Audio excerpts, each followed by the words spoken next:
All right. Starting down to Romans Road, huh? I've actually been there, believe it or not, in my life. Never thought I would. Colosseum, pretty impressive place, by the way. But I thought, when you go to Rome and walk around there, it's kind of a weird place, because you got like modern stuff and like thousands of year old stuff all kind of conglomerated together in there. And it must be kind of weird to live there. It'd be like driving down the street, be like passing, some ancient structure all the time. After a while, you probably don't look at it anymore. When I lived in Colorado, everybody's always said, "Boy, I sure want to live in Colorado. It's sure beautiful up here. I sure want to live up here." And I said, after a few years, I said, you just put your head down and go to work. You don't ever look up anyway. It really don't matter. So it's kind of how we are wherever we live, ain't it? The greatest beauty on earth after a while, it's just what you look at your front door after a while. You don't think much about it, do you? But anyhow, enough rambling. Okay. So we started talking about Romans a little bit, and Paul, when he wrote this, and how he wanted to go to Rome, to go to Spain, and of course, that really was never going to happen because he was going to get thrown in prison, and eventually we do think he made it to Spain, but we don't have any biblical record of that. We do know he went to Crete, which isn't on his first missionary journeys, and we think that was probably after his Roman imprisonment. But Romans is a tough book. I don't know how else to say it. It was written, I guess, mostly to Gentiles, people in Rome. There were Jews there also. He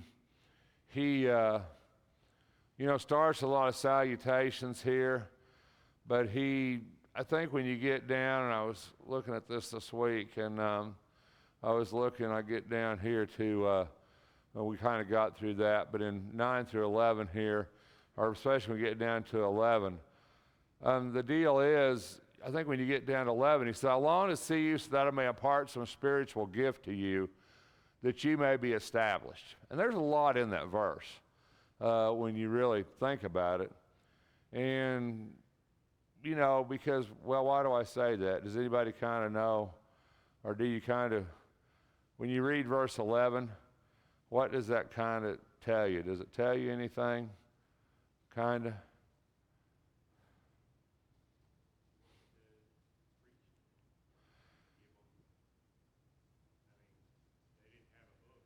Right.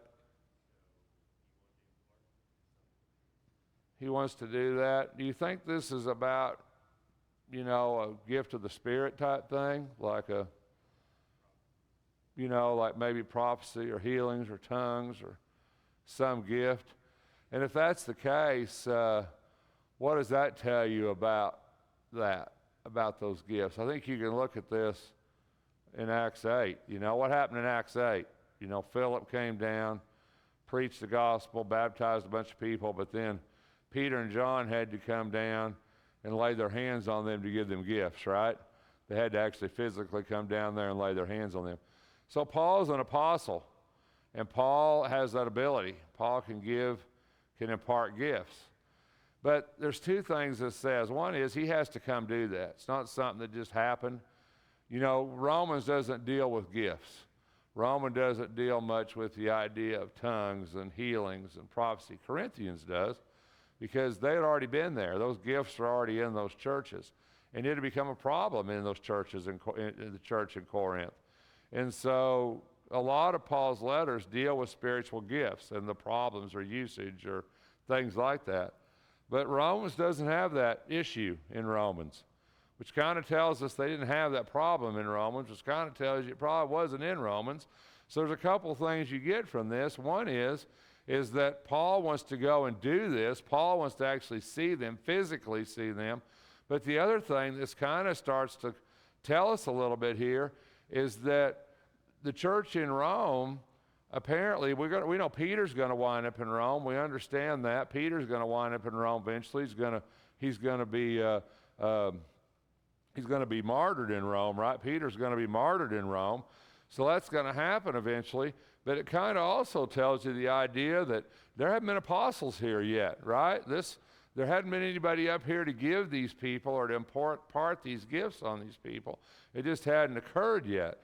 So what they have in Rome, and this helps us understand this letter a little bit, because Paul is writing to people who are Christians, who have obeyed the gospel. They're members of the church, right? They've been baptized into Christ. But he's also talking to people here who didn't understand maybe a lot of the things, as what Brent said, didn't have a knowledge that comes from somebody, an apostle or somebody like that, actually coming to them and actually giving them this knowledge. So this church, even though it is a church, and even though they are baptized believers in Christ and there are Christians, I mean, however you want to look at that, they still are on a different level than writing to the church in Corinth or the church in Ephesus or the churches in Galatia. Does that make any sense? You know, this isn't like Hebrews. Hebrews is a real, it's a high context book. You know what I mean by that? Hebrews is a high context book. With people who read Hebrews, they knew the law. They knew the Old Testament.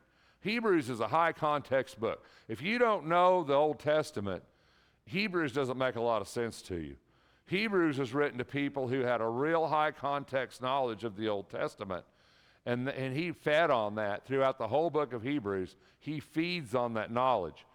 Hebrews to this church would not have meant much, if that makes any sense, because this church probably doesn't have the context of knowledge that who the book of Hebrews was written to. They're not that high context of an audience. Romans is written to a different audience. Why is that significant? Why does that matter? You know, why does that make a difference when we read that book? I think this really comes into play in the book of Romans, or I wouldn't be bringing this up. So what's Romans deal with a lot? A lot. Deals with what? Maybe we're not getting here. Romans deals a lot with the idea of faith, grace, you know, the idea of more the idea of Christ in a how do I want to say that? It's more of an elementary setting, if that makes any sense, in a lot of ways. He's not, this is the Christ of Romans, and don't take this the wrong way. I know it's the same Christ, okay? But the Christ of Romans is not the Christ of Hebrews. I'm just telling you. It's not the same context, not the same setting. It's not the same idea. The Christ of Hebrews is this priest and king of lineage of Judaism that is duplicating the temple and is in heaven and has this authority and has this power and has this majesty, and it's about all these things. Romans is not about that, because these people are not the same people. In order to understand a book, in order to understand especially Paul's writings, because Paul was very much about writing to people to fix things or fix problems or fix situations the way that Paul's seen it where they were. So when you read Romans, you have to kind of put yourself in that setting of Rome in the first century, right? Rome in the first century. So what was Rome in the first century, do you think? What was that place like? What do you think? Pretty carnal, right? A lot of temples in Rome. A lot of temples in Rome. Every corner has a temple. Temple prostitutes, rampant thing. Temple sacrifices, every day. Temples everywhere. Very pagan, very plural theistic, a lot of gods. That's what you're around every day in Rome. You're the minority in Rome. You're the minority, right? That's what you're surrounded with every single day. You're surrounded with that. So temples, you know, we don't talk a lot about temples, and I think we need to talk about temples a little bit, because temples, these people are temple people. Okay? In other words, We're not. That's not how we live. We've never been temple people. That's not our existence. We don't do that. Temples, why do people go to temples in Rome? What were Roman gods about? You know, we don't talk much about mythology. We just kind of pass it off. Oh, them Greek mythology, Roman mythology, you know, who cares, right? I mean, it doesn't matter. Them aren't real gods. Doesn't make any difference. It really does to us because these people lived in that world. These people lived in a world you can't imagine. I can't imagine. They lived in a world where these gods existed, they were real, and they worshiped them. This wasn't mythology to them, okay? Wasn't Roman mythology, it was their faith. Wasn't Greek mythology, it was their faith. They believed it, they worshiped them, they served them, they had priests and priestesses to those gods. They made sacrifices to those gods. They made temples to those gods. It was a real world. It was a real thing. When Paul went on Mars Hill in the book, right in Acts, when Paul goes to Mars Hill, and there were temples to the gods, and you know, there was one to an unknown God. Remember that? Paul says, this is to an unknown God, and he says, this is the God I preach to you, this unknown God. And they wanted to hear him. Right? They was all right with another God. They had no issue with that. They had no issue with there being another God. They already had a lot of gods. So what was that world like? What was this world like that Paul wrote this letter to? What did the people see every single day? What did they pass every single day on their way to work and on their way to go worship and on their way everywhere? What did those people pass every single day in their life? A temple. And if you don't believe me, go there. It is ridiculous. Ask Gary. Ask people who have been there. You know, Rome's kind of been built over, a lot of it to a large extent. But we were in Delphi or Delphus, where it was, some island. And this little bitty town had 90 temples. I mean, this town wasn't no bigger than Henrietta. It was littler than Henrietta. I mean, it's all ruins now. But there were 90 temples in that town, 90. So every single day, it's like past a convenience store today, right? I mean, that's what those people saw every day of their life. And what were all these temples for? What did people do? I mean, what were the purpose of all these different gods and all these different temples? What was their life like? What was Aphrodite? What was she about? She was in Ephesus. Right? She wasn't in Rome, but what was Aphrodite? Does anybody know what she was? The goddess of what? Huh? Fertility. Fertility, right? And so if you went to Aphrodite's temple in Ephesus was one of the 7 wonders of the ancient world. It was unbelievable. And when you went to Aphrodite's temple, why did you go to Aphrodite's temple? Have kids, right? I mean, she's the goddess of fertility. If you were barren, you couldn't have children. Children were a big thing. We've talked about that. In that society, in that world, children were a big, big thing, right? And if you couldn't have children, you didn't go to the fertility doctor. You went to Aphrodite, right? Because she was the goddess of fertility. And when you got there, what did you do? Huh? Paid money, made a sacrifice, right? Because you wanted to earn her what? Huh?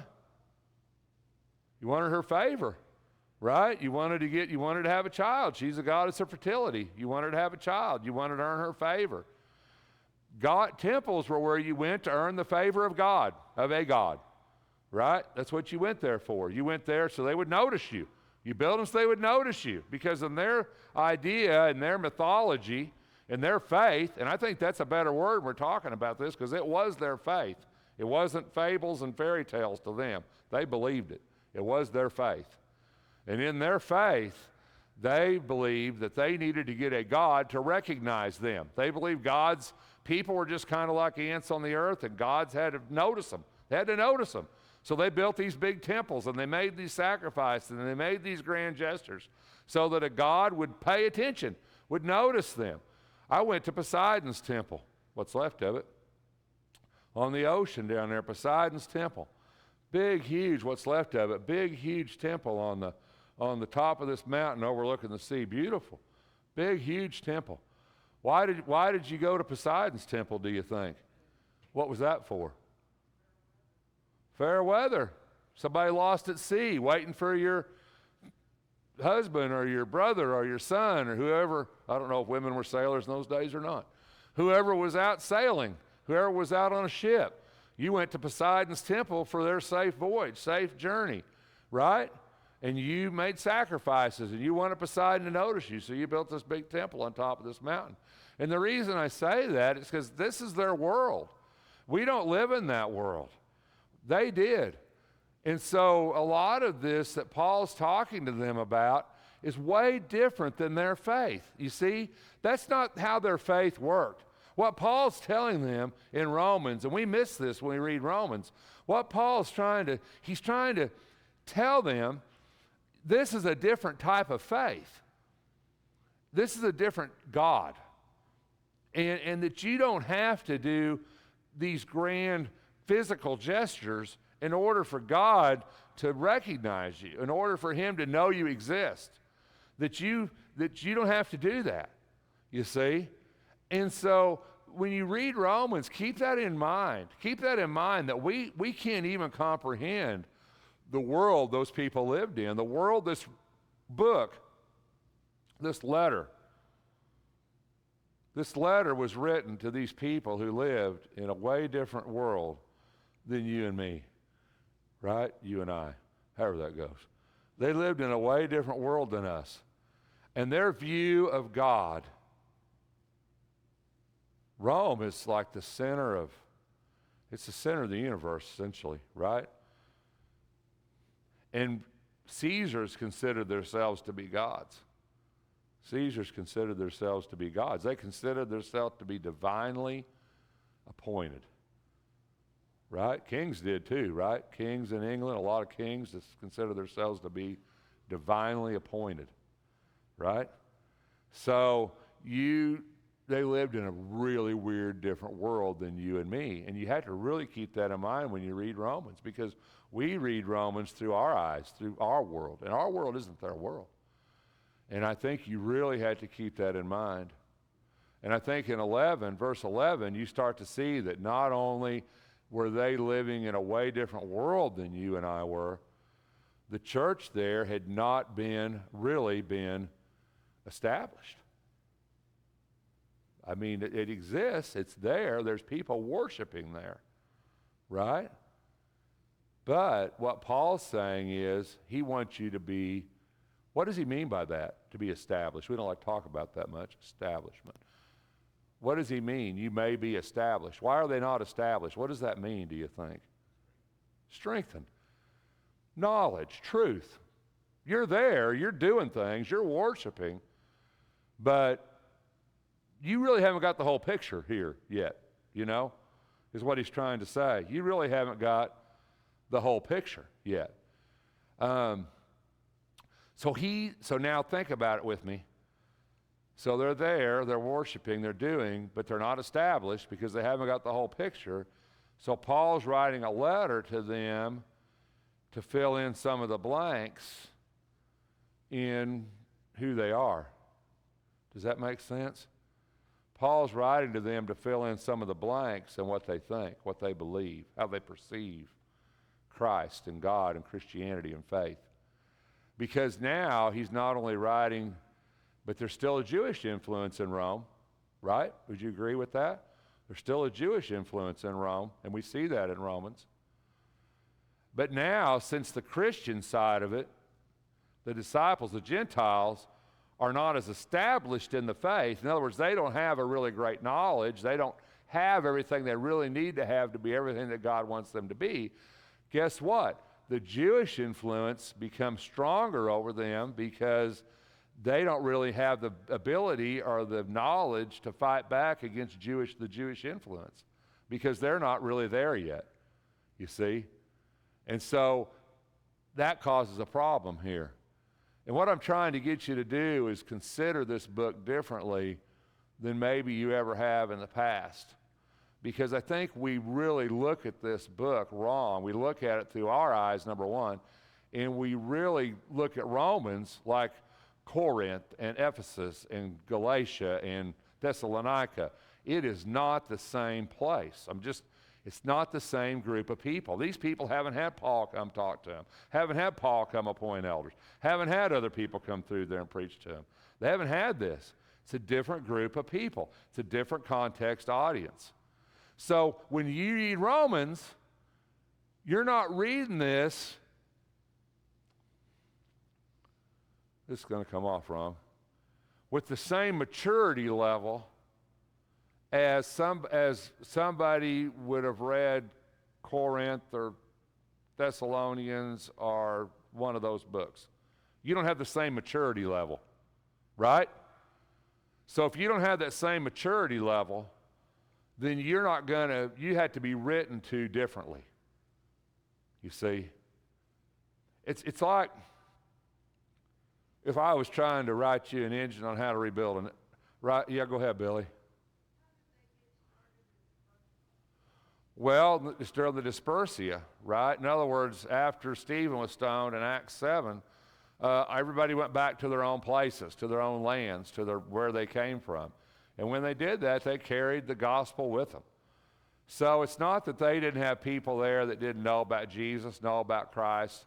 But what you got to understand is that it's different. Even when Paul would go on his missionary journeys, would go into these towns like Lystra and Derbe and Ephesus and all these different places. Paul went in there, and those people they were Christians. A lot of them people had come out of Jerusalem in the Dispersia when that went out.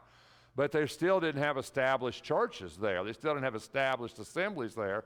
Paul went in there. He said, I'm going to put you elders in here. I'm going to show you what you need to do. I'm going to help you to become established. I'm going to make you a congregation, make you an assembly, show you how you need to do things.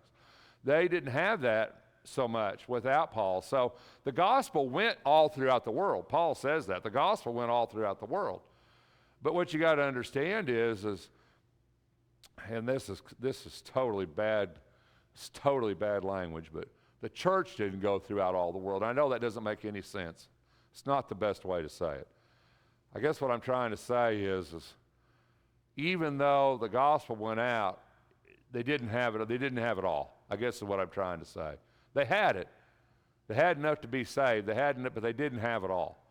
And I think that's what you got to, especially knowledge. A lot of it goes back to what Brent said. You know, they just didn't have the Bible. Just didn't have it. And it'd be like me, you know, as much as I've preached so many years and studied. But, you know, I'll be honest with you, if I had to go to some town and try to, I could tell them how to be saved. I could tell them how the church ought to run. I could tell them a lot of things, but I still would kind of have my hand tied behind my back if I didn't have something in my hand that said, this is it, you know?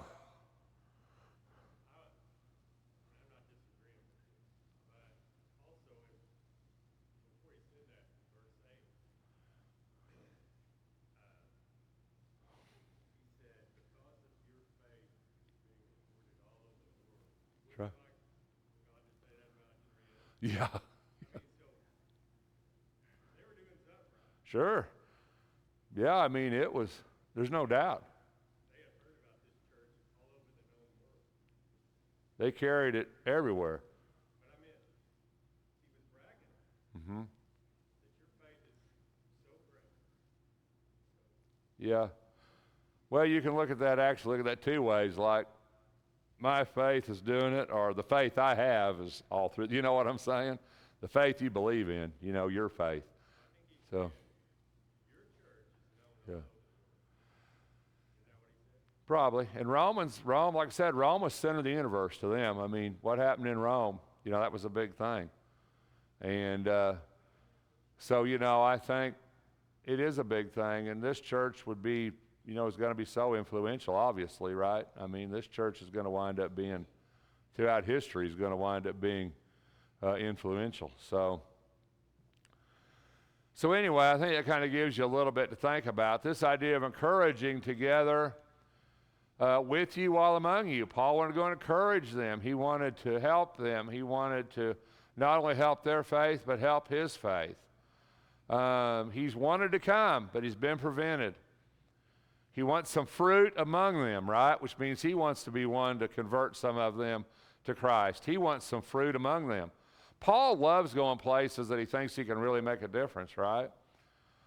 Even as among the rest of the Gentiles, because Paul understands he's an apostle to the Gentiles, and he says, I'm under obligation to the Greeks, the barbarians, the wise and the foolish, right? So the Greeks and the barbarians and the wise and the foolish. So Paul says he's under obligation to all of them different ideas, right? He says, I'm eager to preach the gospel in Rome, and one of the big verses in 16, I'm not ashamed of the gospel, for it is the power of God to salvation to everyone who believes, to the Jew first and also to the Greek. For in it the righteousness of God is revealed from faith to faith, as it is written, the righteous man shall live by faith. You know, that's in bold print in 17, but I was actually going to look at this week, and that actually comes out of Habakkuk, that little piece of scripture right there that's in the bold print, the righteous man shall live by faith. I was going to look this morning and see if that's the only piece of Habakkuk that's actually requoted in the New Testament. I'm going to look at that. I just can't. But that's really interesting. It was really interesting to me because everybody's always, always quoting Isaiah and all these other big prophets, but this is Habakkuk, which I think is kind of interesting. But anyway, Paul tells them that, right? The righteous, and that's a very quoted piece of scripture. Still in this introduction, the wrath of God against all ungodliness and righteous men who suppress the truth and unrighteousness, because that which is known about God is evident within them, for God made it evident. And there's a reason he's bringing this up, and he's really going to get into this in this idea of this Gentile faith, Gentile being a law unto themselves, the idea of God being revealed. And when I read this passage right here, I really think about, I just want to read through this right here that I want to tell you. It says, that which is known about God is evident within them, for God made it evident to them, for since the creation of the world, his invisible attributes, his eternal power, and his divine nature have been clearly seen, being understood through what has been made, so that they are without excuse. Who's without excuse? Number one here. Who's he talking? Look at the beginning of 18. He's talking about what? All ungodliness and righteous men who suppress the truth and unrighteousness. Right? So, Right. And then at the end he says what? He says there's no excuse for that. They're without excuse. People always bring that up a lot about, what about people, that just don't know, that just don't have the knowledge, that just have never had the gospel preached to them. What about those people? Well, Paul says, even if in that case, to not recognize God, not recognize the Creator, you're still without excuse. His invisible attributes, his eternal power. See, that's something you see in Hebrews 1. That's something you see in Colossians. And I think when you think about his invisible attributes, what is that? What are attributes? Things about you, right? Your attributes, things that you have, invisible attributes. His invisible attributes. What do you think that means? Creation of the world, his invisible attributes. Since the creation of the world, his invisible attributes. You ever thought, what does that mean, do you think? If they're invisible, how do we know what they are?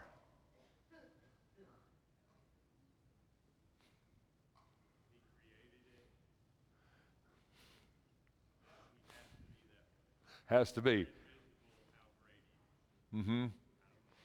I think to me it means that even though you can't see the power of God, you see the creation of God. Does that make any sense?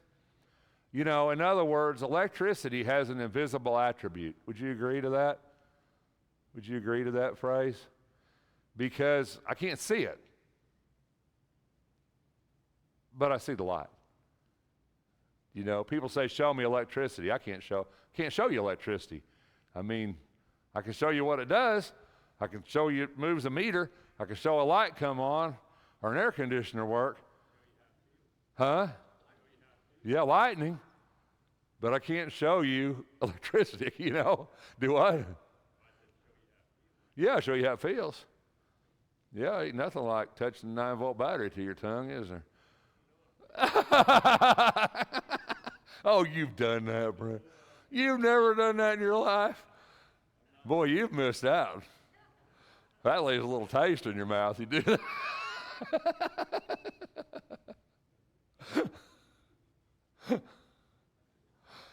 But I think that's what he means here. He says you can see the works of God, and that's his attributes, you know. In other words, I can't show you the power of God, but I can show you all these things that he's made, all these things that he's created, and because of that, you're without excuse to believe in his power, right? And I think that's really what Paul's trying to say, is that, and why does he say that? Why is this important? It's important because these people believe in all these gods. They're all around them every day. And they believe all these gods have got power to do. Let's think about this. Think about this with me for a minute.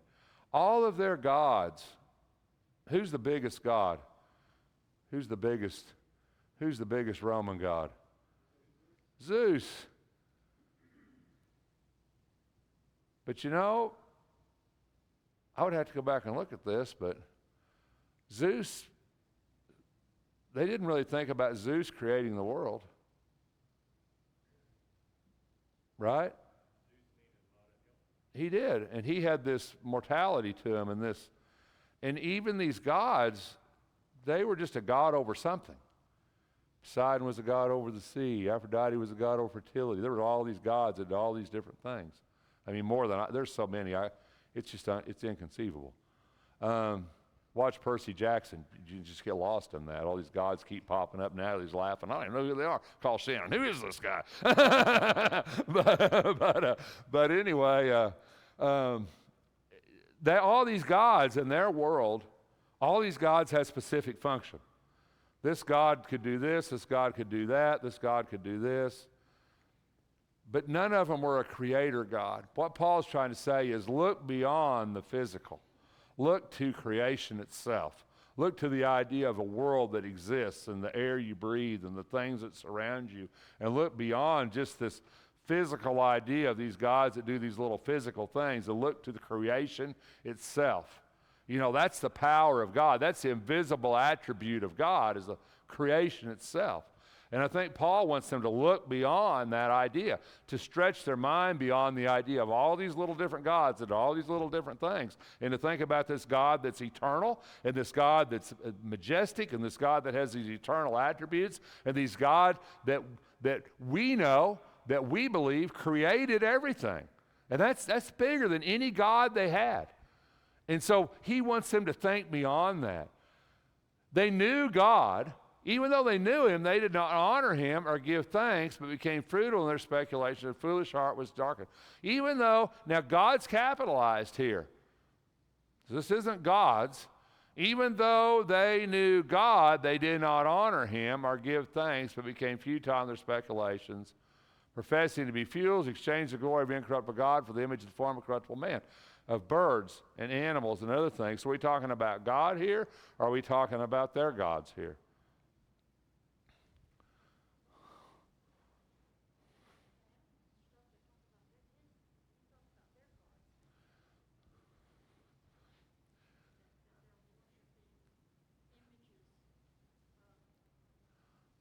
See, that's where it really gets confusing, because at the bottom it says, we exchange the glory of an incorruptible God for the image and form of corruptible man and birds and four-footed animals and crawling creatures. Those would be considered what? Idols. Graven gods, right? So graven gods in 23, professing to be wise, they became fools, for even though they knew God, they did not honor him as God or give thanks, even though they knew God. What do you think that means? Even though they knew God. God's capitalized here in the text. They did not honor him as God, capitalized, or give thanks. So if God's capitalized in the text, Translators are trying to tell you that it's what? That it's what God? Our God, right? God, right? In other words, it's our God. So,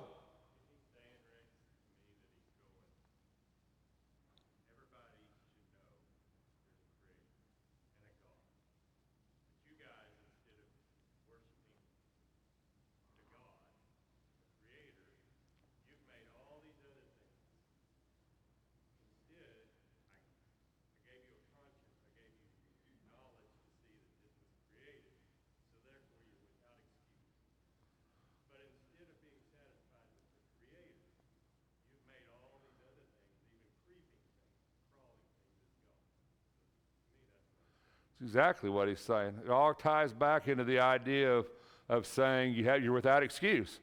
In other words, you knew God, you knew there was a God because the world, it's evident in the world. You knew somebody had to create everything. You knew there had to be a creator.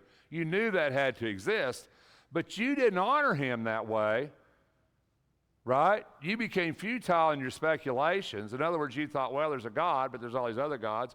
And so you filled in the blanks with all these idols because you refused to acknowledge that God is all you need. There's only one God, yeah.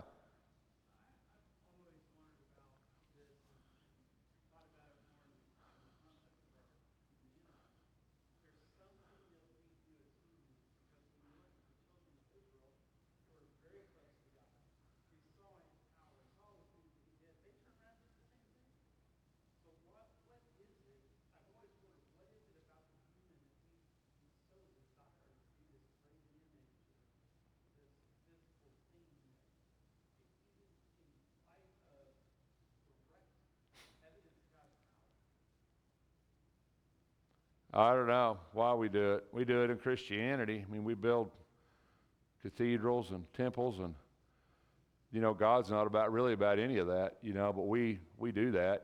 Man's always done that.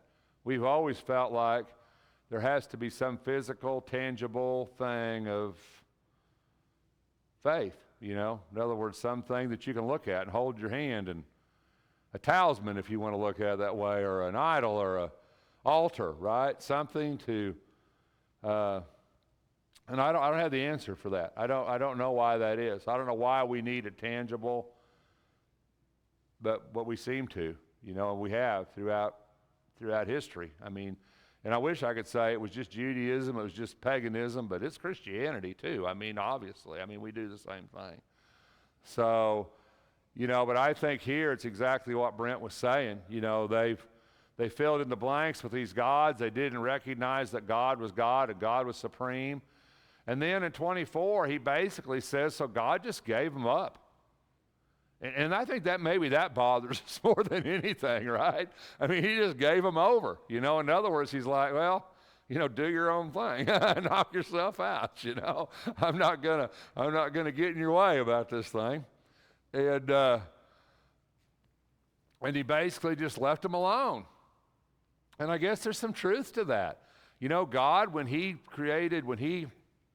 established Israel, and that seems kind of like a crummy thing, I guess, but when he established Israel and took that Hebrew nation, essentially all the rest of the world, he basically just gave them up to do whatever they were going to do. I mean, he didn't give them a law. He didn't give them Moses. He didn't give them, right? He just didn't. So, even though you had the Israelites and you had the Jews and you had these Hebrew nation, however you want to phrase it, essentially when he did that, he gave the rest of the world up. He basically said, all right, this people got it, you don't. I'm not really worried about you right now for thousands of years. And yeah, that bothers me a little bit. I'll be 100% honest about it. But it doesn't mean there weren't righteous people outside of Judaism, and I believe there were righteous. A lot of people don't agree with me on that, but I really believe there were righteous people outside of Judaism. I do. And I believe there's people outside of Judaism that God recognized and God respected, and I think there's people outside of Judaism that worshiped God, and I do. But I think predominantly God said, you're my people, I gave you my law, I gave you my way to righteousness, and the rest of the world I'm just giving them over to go do their thing for thousands of years until Jesus comes along and sets all this thing straight. And that is a little bothersome to me. I mean, I'll be 100% honest about it, but that's kind of how God did it. But that's what Paul's talking about here.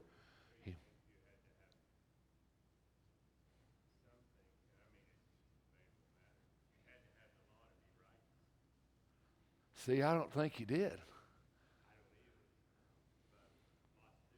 And that's what Paul's going to get into here. And me and Buck have been debating this for 3 weeks now, but we're out of time, aren't we? Sorry.